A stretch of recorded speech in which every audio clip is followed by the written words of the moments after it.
Now, as you probably did not know a half hour ago, primary day for this year's elections is the day after Labor Day. That's Tuesday, September 4th.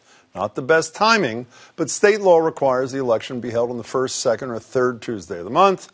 And this year, 2 of those are Jewish holidays.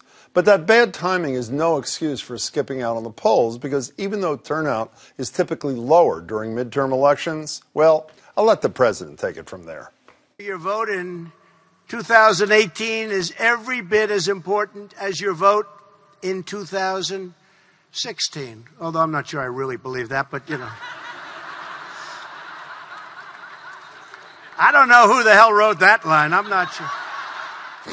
What a rousing drumbeat for democracy. The President of the United States last week at an event for the Susan B. Anthony list, no less, encouraging the American people to exercise their right to vote, or maybe not.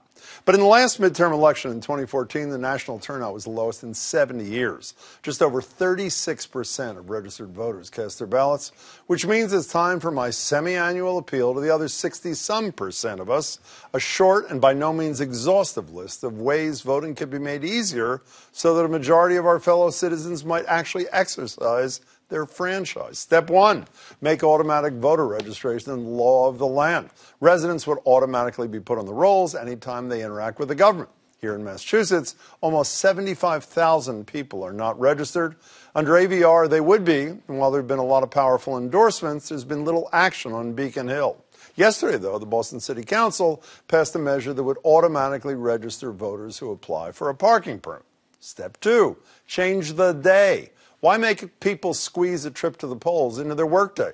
It's time election day became election weekend, Saturday and Sunday. Step 3, snail mail.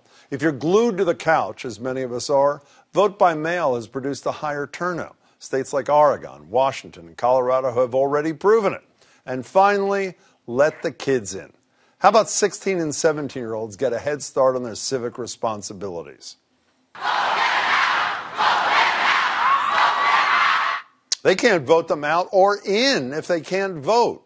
And if students from Parkland, Florida haven't convinced you they're ready for the responsibility by now, I don't know what adult, or let's say president, would be ready either.